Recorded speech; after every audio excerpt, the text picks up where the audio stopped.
आज मेरे बेटे की दूसरी शादी थी। उसकी पहली शादी का क्या हुआ, मैं उसे भूल जाना चाहती थी क्योंकि वह बड़ी अजीब घटना थी। लेकिन आज उसकी दूसरी शादी थी। मुझे यकीन था कि वह मेरे बेटे का ख्याल रखेगी। मेरा बेटा बहुत कमा रहा था, अच्छा और बहुत सुंदर था। वह इस परिवार का एकमात्र वारिस था।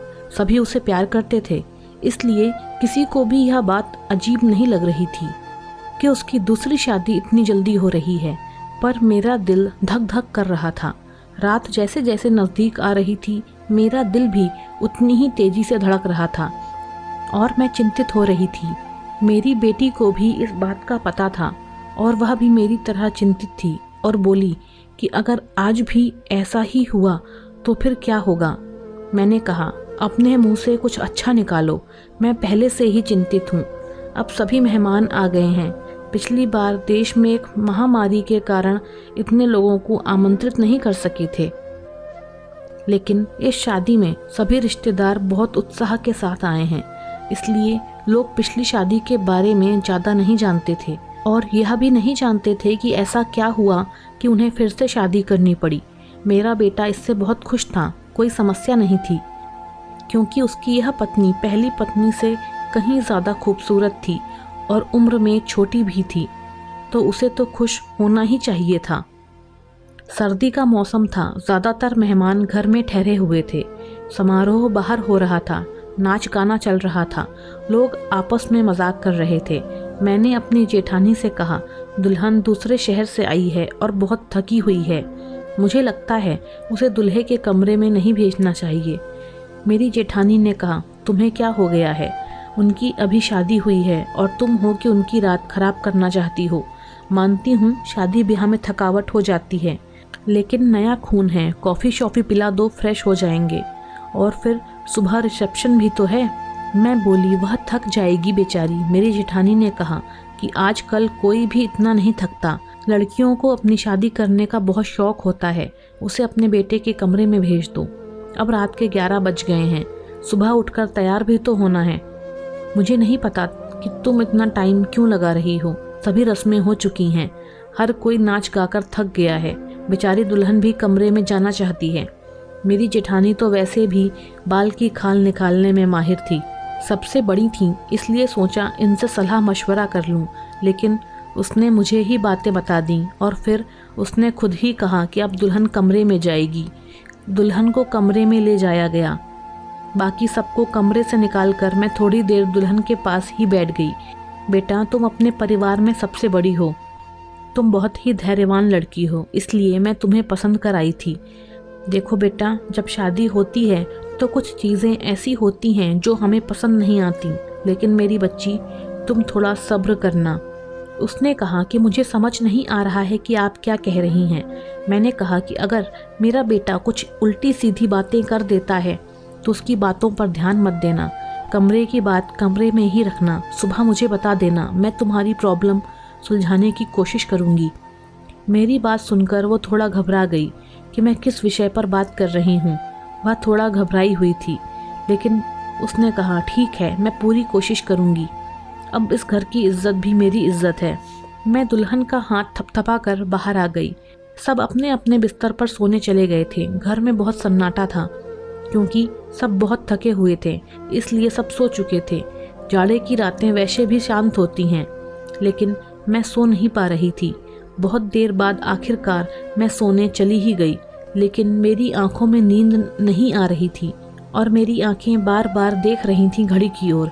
काश सुबह जल्दी होती तो मेरी सारी चिंताएं खत्म हो जाती। लेकिन जैसे ही 2:30 बजे मैंने एक जोर से चीख सुनी और उसके बाद ही मुझे पता चला कि अब क्या होने वाला है। उसके बाद बार बार चीखें शुरू हो गईं। यह एक लड़की के चीखने की आवाज़ थी और वह लड़की कौन हो सकती है, मैं अच्छी तरह से जानती थी। सभी मेहमान भी धीरे धीरे उठने लगे थे। अचानक मेरे बेटे के कमरे का दरवाज़ा खुला और मेरी बहू पागलों की तरह चीखती हुई बाहर भागी। उसे पता ही नहीं चला कि उसके पास तो दुपट्टा भी नहीं है। अस्त व्यस्त कपड़ों में बाहर भागती हुई आई थी। वह घर से बाहर भाग जाना चाहती थी। जब कुछ औरतों ने उसे पकड़ लिया और कहा, बेटा क्या हो गया, सब उसको संभालने लगीं, लेकिन वह बेहोश हो गई थी। जब कोई बेहोश होता है तो उस पर पानी के छींटे वगैरह मारे जाते हैं, लेकिन मेरी बहू तो पानी के छींटे मारने पर भी होश में नहीं आ रही थी। उसका पूरा शरीर ठंडा पड़ गया था।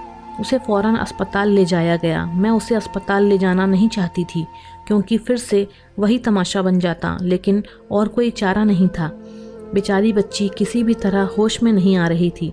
उसके माँ बाप को भी बुला लिया गया। उन्होंने भी एक दूसरे से कानों में बातें करनी शुरू कर दी। पता नहीं हमारी बेटी को क्या हो गया है, पता नहीं उसके साथ क्या सुलूक किया है। वह सब लोग मुझे अजीब सी नज़रों से देख रहे थे। सवाल ही सवाल हर तरफ थे और मैं बेचारी परेशान सी हॉस्पिटल में घूम रही थी। मैंने घर आकर अपने बेटे से पूछना चाहा कि अब उसने क्या किया है, तो वह कमरे में था ही नहीं। उसका फ़ोन भी बंद था। कमरे के हालत बिल्कुल नॉर्मल थे। कोई भी ऐसी हरकत नहीं लग रही थी कि कोई चीज़ टूटी है या उसने अपनी बीवी पर हाथ उठाया है। लोगों के सवालों से बचने के लिए शायद मेरा बेटा अरविंद कहीं चला गया था। फिलहाल तो मुझे बहू की फ़िक्र थी। मैं अस्पताल वापस आ गई। 2-3 घंटे में अस्पताल वालों ने मेरी बहू को छुट्टी दे दी। मेरी बहू हमारे घर नहीं जाना चाहती थी, बहुत ज़्यादा घबराई हुई थी, लेकिन उसकी माँ ने उसे समझाया कि तुम्हारी ससुराल ही चलते हैं, नहीं तो लोगों को मैं क्या जवाब दूंगी। लोग तरह तरह की बातें बनाएंगे। मैंने भी अपनी बहू को समझाया कि बेटा, सुबह मुंह दिखाई की रस्म पूरी हो जाए, फिर अपनी माँ के घर चली जाना, मैं तुम्हें नहीं रोकूंगी। मेरी बात सुनकर मेरी बहू गुस्से में आ गई और बोली, भाड़ में गई आपकी रस्में, मैं आपके घर में एक पल के लिए भी नहीं रहूंगी। मैं अपने घर जाऊंगी और मुझे अपने घर जाने से ना कोई समाज रोक सकता है और ना ही कोई कानून। मैं एक पढ़ी लिखी लड़की हूँ और मुझे अपनी ज़िंदगी अपने तरीके से जीने का हक है। मुझे आपके बेटे के साथ एक पल भी नहीं रहना। मेरी बहू ने अपना फैसला सुना दिया था। मैं चुपचाप आंखों में आंसू लिए उसे देख रही थी। यह तो पहले भी हो चुका था, जब अरविंद की पहली शादी हुई थी। मेरी पहली बहू के साथ भी यही हुआ। वह मेरी पसंदीदा लड़की थी। वह मेरे बेटे की दोस्त थी और वह उसे बहुत पसंद करती थी। वह उसे बहुत खुशी के साथ घर लेकर आई थी। इन लोगों ने हमारा बहुत सहयोग किया। वह एक अमीर पिता की बेटी थी। वह बहुत अच्छी लड़की थी। मुझे भी उसका घर आना अच्छा लगता था। कुछ ही दिनों में मैंने महसूस किया था कि जैसे वह अरविंद को पसंद करने लगी है और शायद इसीलिए रिश्ता भेजा था। लेकिन शादी के बाद उसके साथ भी ऐसा ही हुआ। शादी की पहली रात वो चिल्लाते हुए कमरे से बाहर भागी और उसके बाद मेरे बेटे की शक्ल देखने से भी मना कर दिया। सब ने उसे बहुत समझाया कि बेटा, अपनी ज़िंदगी के बारे में तो सोचो, लेकिन उसने कहा कि मेरी ज़िंदगी तो बर्बाद हो गई। और अब इस लड़की को भी समझाया जा रहा था, लेकिन वह भी यही कह रही थी, अगर मैंने नहीं रहना तो मैं नहीं रहूँगी आपके बेटे के साथ। मेरा बेटा भी कोई जवाब नहीं दे रहा था, पता नहीं कहाँ चला गया था। लड़की का बाप बार बार कह रहा था कि उस व्यक्ति को बुलाओ, हम उससे पूछेंगे कि उसने हमारी बेटी के साथ क्या किया। अरविंद घर आ चुका था। सब उस पर सवालों की बौछार कर रहे थे, लेकिन उसने चुप्पी साध ली थी। कुछ भी नहीं बोल रहा था। थक हार कर सब खामोश हो गए। लड़की के माँ बाप भी अरविंद को भला बुरा और धमका कर चले गए। वह अपनी बेटी को भी साथ ले गए। अच्छा खासा तमाशा हो गया था। सब मेहमानों के सामने नाक कट गई थी हमारी।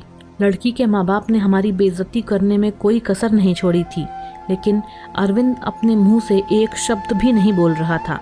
अरविंद के पिताजी तो पहले ही इस दुनिया से जा चुके थे।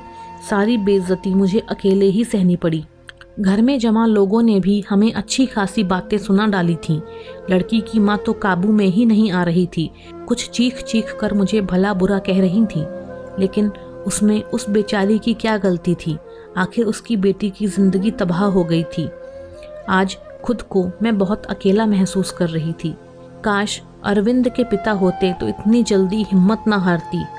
लोगों के तानों को स्नेह अकेली ही सुनती रही। अरविंद बड़ा था। अरविंद से छोटी मेरी एक बेटी थी जो कॉलेज में पढ़ती थी। सब लोग आपस में कानाफूसी कर रहे थे। अरविंद को लेकर तरह तरह की कहानियां बनाई जा रही थीं। कोई कह रहा था पता नहीं, शायद अरविंद पागल है, तो कोई कह रहा था लगता है अरविंद दिमागी मरीज है, तो कोई कह रहा था पता नहीं उसने नई दुल्हन के साथ ऐसा क्या किया कि वह इतना ज़्यादा डर गई। जितनी मुँह उतनी बातें थीं, लेकिन मेरे पास इन सब का कोई जवाब नहीं था। जब लोगों को असल बातें पता ना हो तो वह खुद की कहानियाँ बना लेते हैं, और खुद की बनाई हुई उल्टी सीधी कहानियाँ सच में ज़्यादा खतरनाक होती हैं। लेकिन समस्या तो यह थी कि सच में मुझे भी नहीं पता था कि ऐसा क्या था कि सुहाग रात को ही मेरी बहुएं मेरे बेटे के कमरे से चीखती हुई भागती थीं। उस लड़की ने भी तो मुझे कुछ नहीं बताया था। मैंने खुद ही अपने मन में सोचा, हो सकता है उसने अपनी माँ बाप को कुछ बताया हो।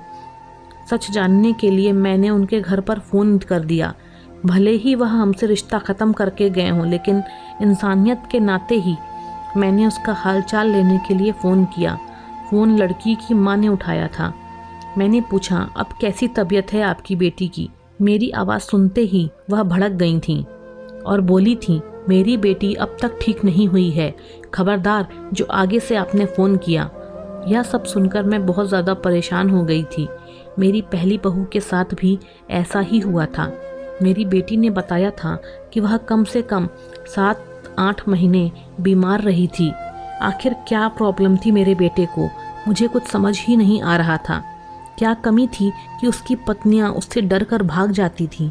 अरविंद की बात करूं तो अरविंद बहुत ही सीधा साधा सा बच्चा था, बचपन से ही कम बोलने वाला था, लेकिन उसके अंदर कोई भी हरकत ऐसी नहीं थी जो एबनॉर्मल होती। अरविंद मेरी पहली संतान थी। हमने उसे बहुत ही लाड प्यार से पाला था, लेकिन हमारा इतना लाड प्यार देने से भी वह बिगड़ा नहीं था। हाँ, उसे अपनी सुंदरता पर घमंड ज़रूर था। वह कहता, मेरी खूबसूरती और स्मार्टनेस के आगे सब पानी भरते हैं। उसको पहनने ओढ़ने का बहुत शौक़ था। अच्छी अच्छी ब्रांडेड चीज़ें पहनता, पढ़ाई में भी अच्छा था, नौकरी भी टाइम से कर ली। अपनी बहन के लिए भी वह एक जिम्मेदार भाई था। अपनी बहन श्रुति को कॉलेज लेकर जाता और वापस लेकर घर आता।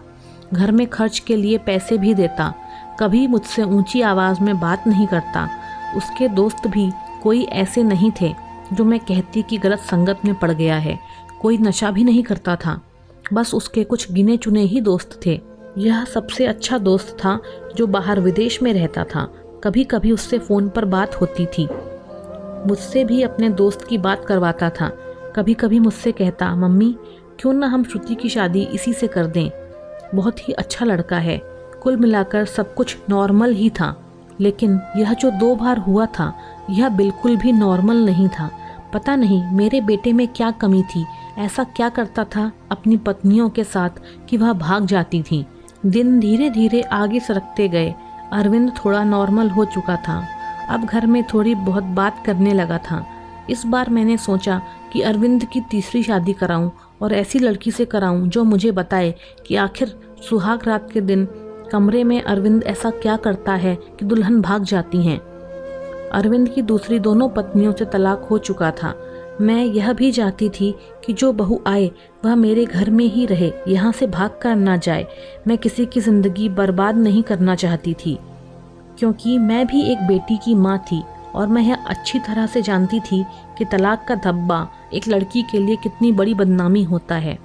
बहुत सोच विचार के बाद मैं इस नतीजे पर पहुंची कि मैं अरविंद की शादी एक शादीशुदा औरत से करवाऊंगी, जिसकी पहले से शादी हो चुकी हो और वह तलाकशुदा हो या विधवा हो। और जल्दी ही मुझे एक ऐसी लड़की मिल भी गई। लड़की वालों को भी शादी की जल्दी थी, इसलिए उन्होंने भी ज़्यादा छानबीन नहीं की। लड़की कम उम्र की थी, लेकिन बहुत ज़्यादा सुंदर नहीं थी, बस ठीक ठाक थी। दुबली पतली और सामान्य से नाक नक्श की लड़की थी। मैंने लड़की वालों को बताया कि मेरे बेटे की एक शादी हो चुकी है और मेरे बेटे की पत्नी कुछ समय ही रही, फिर वह घर छोड़कर चली गई थी। थोड़ा बहुत झूठ बोलना पड़ा, क्योंकि सच बताने की स्थिति में मैं बिल्कुल नहीं थी। लड़की वाले शादी के लिए राज़ी हो गए थे। मैंने अरविंद को लड़की की फ़ोटो दिखाई तो उसने शादी से साफ इनकार कर दिया। बोला, मुझे शादी नहीं करनी है, इतनी आम सी शक्ल सूरत की लड़की है, मुझे इससे शादी बिल्कुल नहीं करनी। अरविंद की बात सुनकर मैंने डांटते हुए कहा था, चुप हो जा, जिस तरह की तेरी हरकतें हैं उन हरकतों के चलते तो तेरी कभी भी शादी नहीं होनी चाहिए। लेकिन एक मामला सोचती हूँ, कब तक बैठी रहूँगी और तेरा ध्यान रखूँगी। मेरे जाने के बाद कोई तो हो जिसके साथ तू अपनी ज़िंदगी गुजार सके। बोलते बोलते मेरी आंखों में आंसू आ गए। मेरी आंखों में आंसू देखकर अरविंद चुप हो गया, शादी के लिए रजामंदी दे दी और उठकर कमरे में चला गया। कहीं ना कहीं अरविंद के दिल में चोट ज़रूर था, वह मुझसे नज़रें चुरा रहा था। लेकिन इस बार मैंने भी तय कर लिया था कि मैं सच जानकर रहूँगी। मैंने पहले ही सोच लिया था कि इस बार मैं लड़की को अपने भरोसे पर ले लूँगी, लेकिन उसे यह नहीं बताऊँगी कि पहले उसकी पत्नियाँ डर कर भाग गई थीं। उसे प्यार से समझा दूँगी, उसे भरोसा दिलाऊँगी कि अगर कुछ ऐसी वैसी बात है तो मुझे बताए, मैं उस समस्या का समाधान करूँगी। इस बार शादी का प्लान बहुत ही सादगी से करने का था और फिर मैंने बहुत ही सादगी से अरविंद की शादी कर दी। लड़की का नाम रश्मि था, बहुत ही प्यारी बच्ची थी। मेरी बेटी ने मना भी किया था कि मम्मी रहने दो, भाई को भाई के हाल पर छोड़ देते हैं, लेकिन मैंने उसे समझाया था कि बेटा, हो सकता है तेरे भाई के साथ कुछ मसला हो जिसे सुलझाना हमारा फ़र्ज़ है। खैर, शादी निपट गई। इस बार मैंने ज़्यादा मेहमानों को नहीं बुलाया था। घर में कुछ ही मेहमान थे जो मेरे रिश्तेदार नहीं थे, बल्कि मेरे कुछ जानने वाले, मेरे कुछ सहेलियां वगैरह थे और उनके परिवार वाले थे। रश्मि को मैं अरविंद के कमरे में ले गई। उसे बेड पर बिठाते हुए मैंने रश्मि का हाथ अपने हाथों में लिया और उसे हल्के से दबाते हुए बोली, रश्मि बेटा, तुमसे बहुत ही ज़रूरी बात करनी है, बहुत ही ध्यान से मेरी बात सुनो। रश्मि आश्चर्य से मुझे देखने लगी कि भला ऐसी कौन सी ज़रूरी बात है जो अभी करनी है। मैंने रश्मि को समझाते हुए कहा, बेटा, अरविंद शादी के लिए राज़ी नहीं था। बहुत ही मुश्किल से मैंने उसे शादी के लिए तैयार किया है। हो सकता है मेरा बेटा कुछ अजीबोगरीब हरकतें करे, हो सकता है तुम्हें डराने की कोशिश करे जिससे कि तुम उसे छोड़कर भाग जाओ। लेकिन बेटा, तुम्हें डरना नहीं है। जो भी हो, तुम्हें सब कुछ मुझे बता देना है। बस तुम्हें उसके डराने या धमकाने या उसकी बातों में आने की ज़रूरत नहीं है। रश्मि ने मेरी बातों को सुनकर हाँ में सिर हिला दिया था। मैं थोड़ी संतुष्ट हुई थी और रश्मि को आराम करने का बोलकर बाहर आ गई। मैं अपने कमरे में नहीं गई, वहीं हॉल में ही सोफे पर लेट गई। श्रुति को मैंने उसके कमरे में भेज दिया कि तुम जाओ, सो जाओ, बहुत रात हो चुकी है। श्रुति कमरे में जा चुकी थी, लेकिन जाते जाते उसने कहा था कि मम्मी जी, आप जो भी कर रही हैं गलत कर रही हैं। आप भी हर समस्या का हल सिर्फ शादी ही समझती हैं। आपको किसी की बेटी की ज़िंदगी यूँ बर्बाद नहीं करनी चाहिए। श्रुति जा चुकी थी। मैं सोफे पर लेटी दिल ही दिल में अपने भगवान को याद कर रही थी और दुआ मांग रही थी कि हे भगवान, यह रात अच्छे से बीत जाए। बहुत ही खामोशी थी, ऐसा लग रहा था जैसे तूफान के आने से पहले की खामोशी हो। घड़ी की टिक टिक भी मेरे सर पर हथौड़ी की तरह लग रही थी। मैं अपने भगवान को मनाने में लगी हुई थी कि तभी वही हुआ जिसका मुझे डर था। रश्मि चीखते हुए बाहर आई और पागलों की तरह घर के बाहर भाग जाना चाहती थी। मैंने जैसे तैसे करके उसे बाहर गेट से अंदर कर लिया था। मैंने उसे जैसे तैसे समझाकर थोड़ा शांत किया तो वह कुछ बोलने की स्थिति में नहीं थी। जब थोड़ा शांत हुई तो बदहवासी में बोली कि आपको अपने बेटे की पहले मेडिकल जांच करानी चाहिए थी। अगर आप ऐसा करा लेती तो आपको और मुझे यह दिन देखना नहीं पड़ता। रश्मि तो बहुत समझदार थी, उसके पास तो कोई दूसरा ऑप्शन भी नहीं था। वह तो हर हाल में शादी को निभाने की सोचती, लेकिन रश्मि ने भी इस रिश्ते को नहीं निभाया और वह अरविंद को छोड़कर चली गई। दूसरे दिन रश्मि के घर से फ़ोन आया कि अपने बेटे से कहकर हमारी बेटी को तलाक दिलवा दो, नहीं तो यह काम हम अदालत से भी करवा सकते हैं। मैं सदमे की हालत में फ़ोन पकड़े वहीं सोफे पर बैठ गई। यानी कि अब अरविंद को कोई मजबूरी में भी अपनाने के लिए तैयार नहीं था।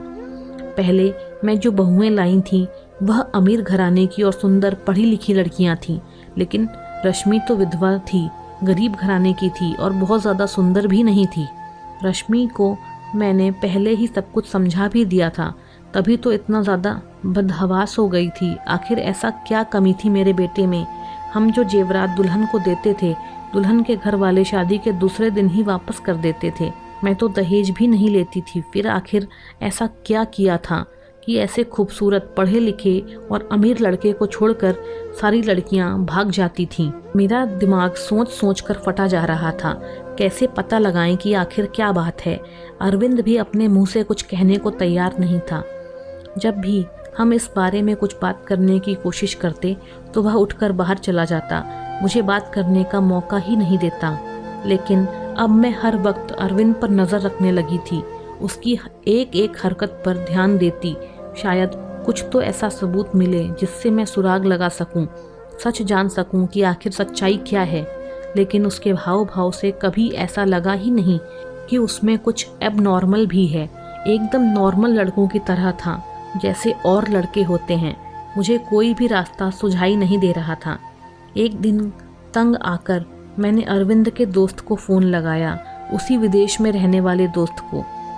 मैंने पूछा, नितिन, तुम अरविंद के इकलौते दोस्त हो जिससे अरविंद अपने दिल की सारी बातें करता है। मुझे अरविंद के बारे में कुछ बताओ। उसने अपने जीवन के बारे में तुम्हें कुछ ना कुछ ज़रूर बताया होगा। लेकिन यह सुनकर तो मैं हैरान हो गई कि उसने अपने दोस्त को अपने बारे में कुछ भी नहीं बताया था, और बस यही बात मुझे बहुत अजीब लगी। क्या उसने अपने दोस्त को भी नहीं बताया कि मैंने 3 बार शादी की है और मेरी 3 पत्नियां मुझे छोड़कर भाग गई हैं? लेकिन उसने यह बात अपने दोस्त को नहीं बताई, जो कि उसका सबसे अच्छा दोस्त था। यह मुझे काफ़ी अजीब लग रहा था, लेकिन शायद उसने नहीं बताया क्योंकि वह शर्मिंदा होना नहीं चाहता था। शादी की रात ही पत्नी का भाग जाना, वो भी 3-3 पत्नियों का। धीरे धीरे 6 महीने और गुजर गए। घर में सब कुछ नॉर्मल चल रहा था, लेकिन अरविंद को लेकर मैं बहुत ज़्यादा परेशान थी। ऐसा क्या था जो दुल्हन शादी की पहली रात को ही भाग जाती थी? एक बार फिर अरविंद की शादी के लिए सोचा, और इस बार मैंने ठान लिया कि सच्चाई जानकर ही रहूंगी। इस बार मैंने लड़की को सब कुछ बता दिया, कुछ भी नहीं छुपाया।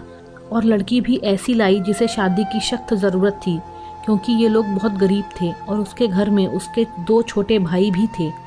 मैंने कहा, तुम्हारे दोनों भाइयों की पढ़ाई की जिम्मेदारी मेरे ऊपर है, और शादी में भी आप लोगों को कुछ खर्च नहीं करना पड़ेगा।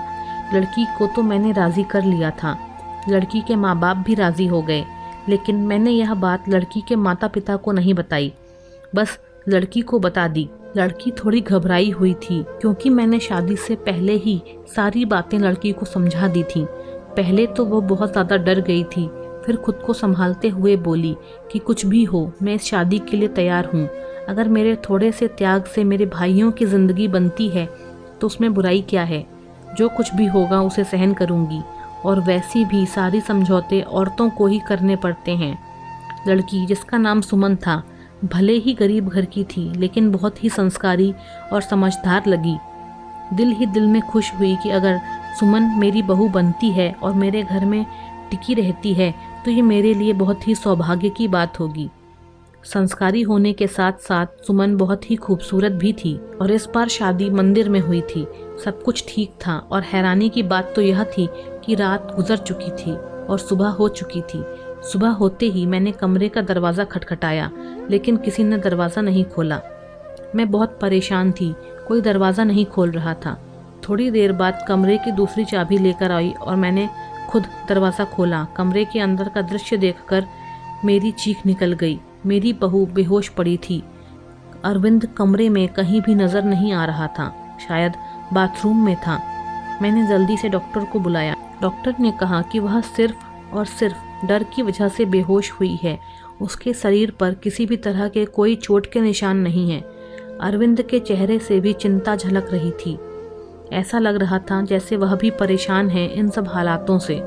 अच्छे से चेकअप कराने के बाद और कुछ दवाइयाँ देकर डॉक्टर साहब चले गए। डॉक्टर ने कहा था कि सुमन को जल्दी ही होश आ जाएगा। अरविंद भी तैयार होकर अपने ऑफिस के लिए निकल गया था। मैं सुमन के पास ही बैठी रही। थोड़ी देर में सुमन ने आंखें खोल दी थीं। होश में आते ही वह बाहर की तरफ भागी थी, यह कहते हुए कि मुझे यहाँ नहीं रहना है, मुझे अपने घर जाना है, अपने मम्मी पापा के पास। मैंने सुमन का हाथ पकड़ लिया। सुमन, तुम ऐसा नहीं कर सकती। मैंने तुम्हें सारी सच्चाई बता दी थी और तुम मान भी गई थी, फिर तुम अब ऐसा क्यों कर रही हो?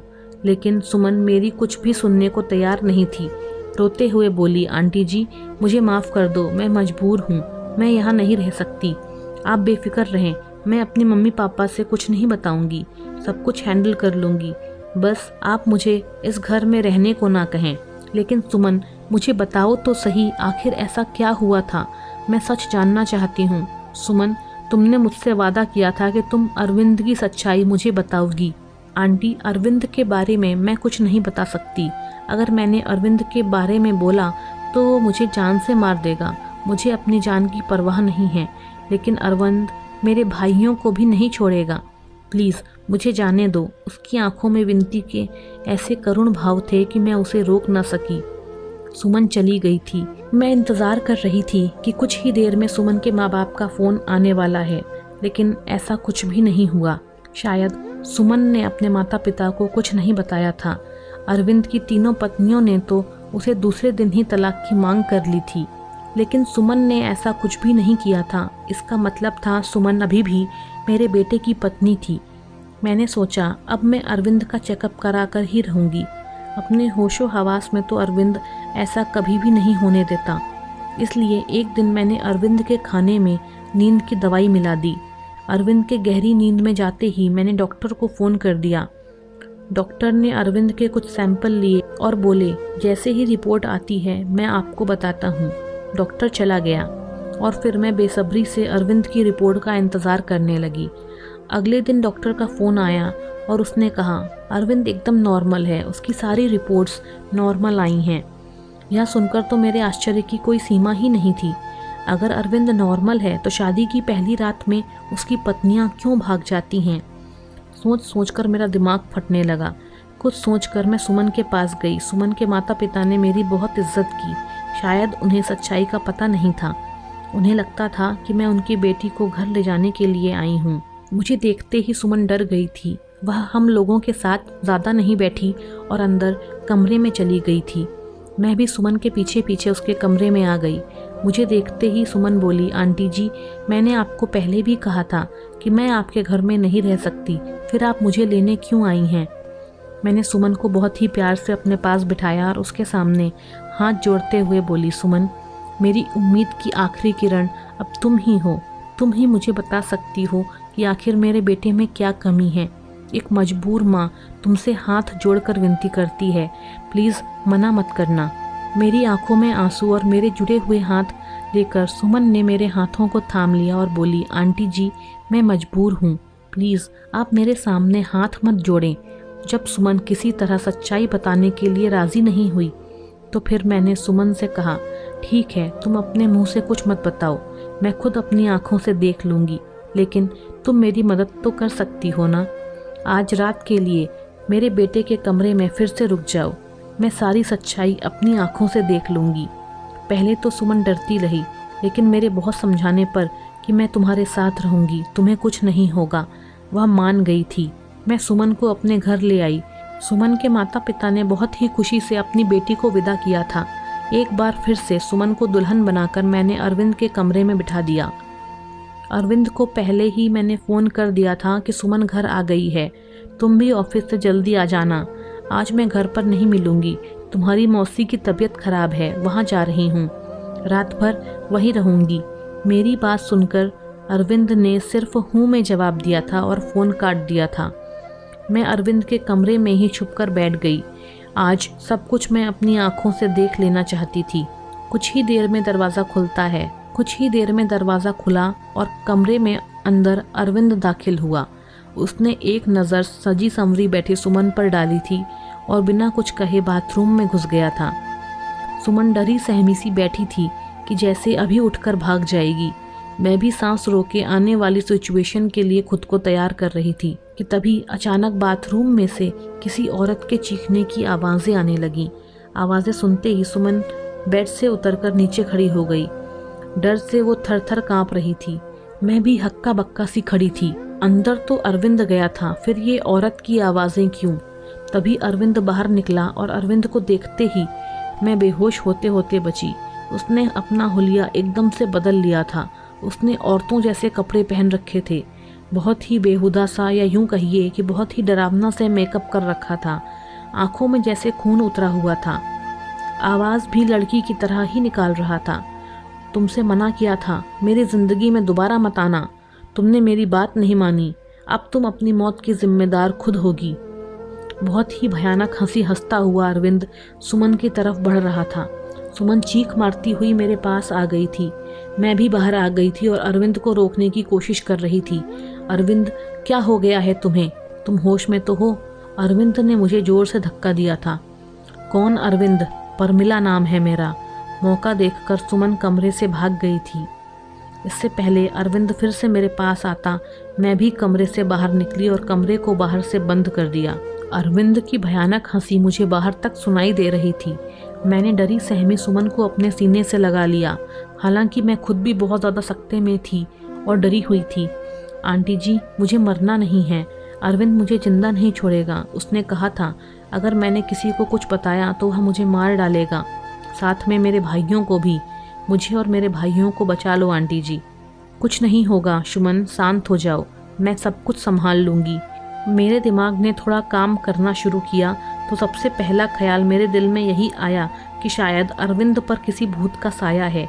सुमन को मैंने अपने रूम में ही सुलाया था। सुबह उठते ही सबसे पहले मैंने अपने फैमिली डॉक्टर को फ़ोन किया था। 8 बजे डॉक्टर हमारे घर पे थे। मैंने उन्हें सारे हालात से अवगत कराया। साथ ही मैंने डॉक्टर से यह भी कहा कि मुझे लगता है कि अरविंद पर किसी भूत का साया है। मेरी बात सुनकर डॉक्टर ने कहा था मुझे नहीं लगता यह किसी भूत का साया है, मुझे तो अरविंद एक दिमागी मरीज लगता है। उस पर पागलपन के दौरे पड़ते हैं। ऐसे मरीज किसी मूवी या किसी कहानी में डूब जाते हैं और उसी के कैरेक्टर में खुद को उतार लेते हैं। लेकिन आप टेंशन ना लें, इस मर्ज का इलाज है। अपनों का प्यार और कुछ दवाइयों के ज़रिए मरीज ठीक हो सकता है। थोड़ा टाइम लगता है बट मरीज बिल्कुल पूरी तरह से ठीक हो जाता है। नई दुल्हन को देखकर अरविंद पर पागलपन के दौरे पड़ते हैं और यह दौरे अरविंद को क्यों पड़ते हैं, इसका सुराग उसके कमरे से ही मिलेगा। एक बार सुराग हाथ लग जाए तो इसका इलाज हम अच्छे से कर सकेंगे। डॉक्टर मुझे तसल्ली देकर चले गए। सुमन जाग चुकी थी, रात से थोड़ा सामान्य लग रही थी। मैंने उसे नाश्ता कराया। नाश्ता करते हुए सुमन बोली कि मुझे लगता है कि अब मुझे घर चले जाना चाहिए। सुमन के सर पर प्यार से हाथ फेरते हुए मैं बोली, सुमन बेटा, सबसे पहले तो तुम मुझे आंटी कहना बंद करो, मुझे मम्मी जी कहा करो। और दूसरी बात यह, अब यही तुम्हारा घर है। इतना सब कुछ अपनी आंखों से देखने के बाद भी आप यह सब कैसे कर सकती हैं? सुमन ने हैरानी से पूछा। मैंने तुमसे कहा, अभी डॉक्टर से मेरी बात हुई थी।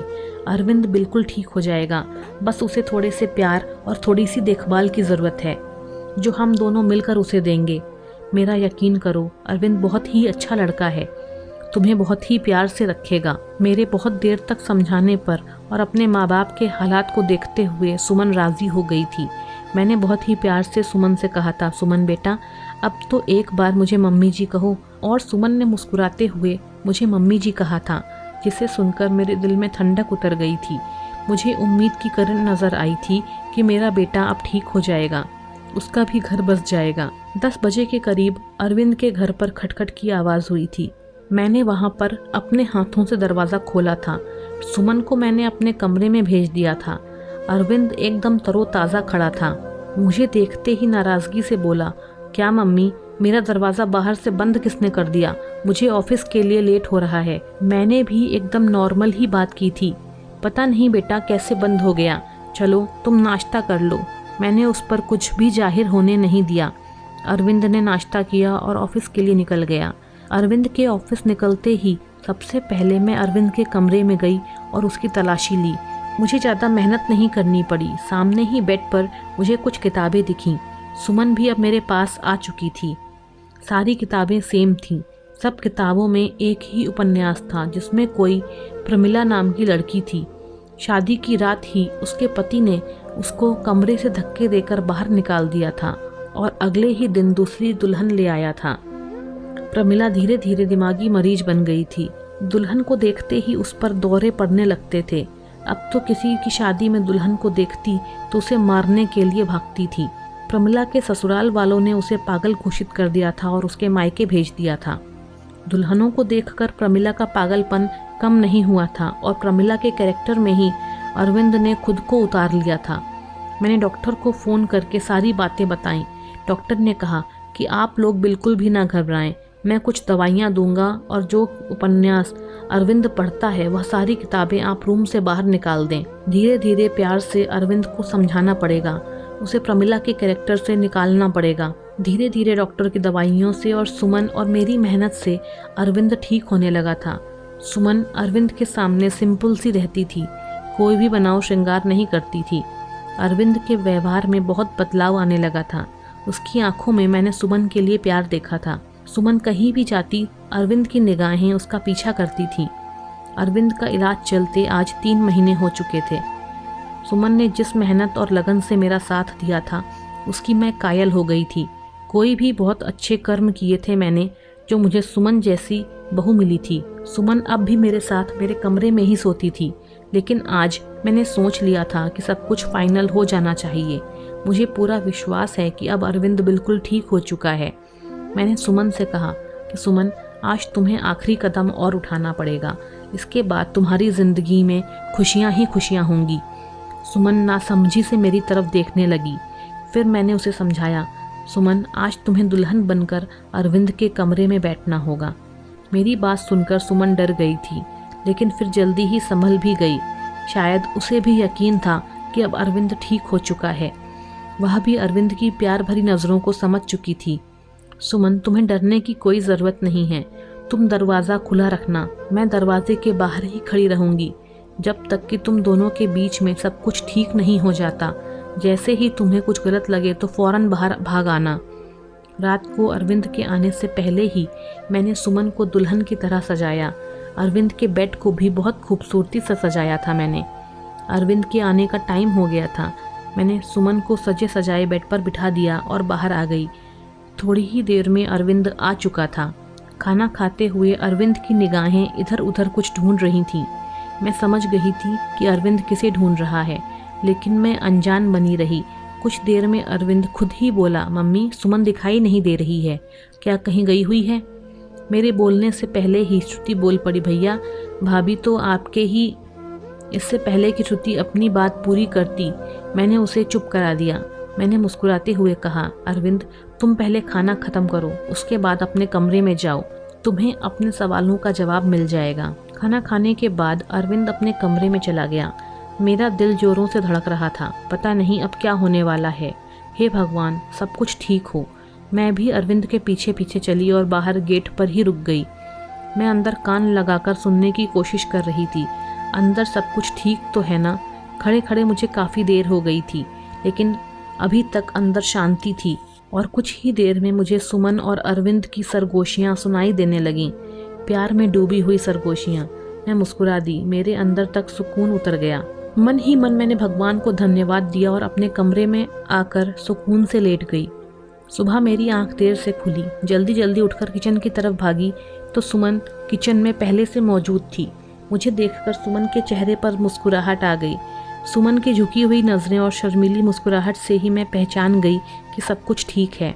मैंने प्यार से सुमन के माथे को चूमते हुए कहा, सुमन बेटा, तुम इतनी सुबह किचन में क्या कर रही हो? सुमन थोड़ा शर्माते हुए बोली, मम्मी जी, वह अरविंद को कॉफ़ी चाहिए थी, वही बना रही थी। सुमन को कॉफ़ी बनाता छोड़कर मैं बाहर हॉल में आ गई। सोफे पर बैठकर मैंने अपनी आंखें बंद कर लीं। आज मेरे अरविंद के और सुमन के जीवन में खुशियाँ ही खुशियाँ थीं। भगवान, मेरे परिवार को किसी की नज़र ना लगे। दोस्तों, आपको यह कहानी कैसी लगी हमें कमेंट करके ज़रूर बताएं। यदि चैनल पर नए हैं तो चैनल को सब्सक्राइब करना ना भूलें, साथ ही बेल नोटिफिकेशन दबाना ना भूलें। धन्यवाद।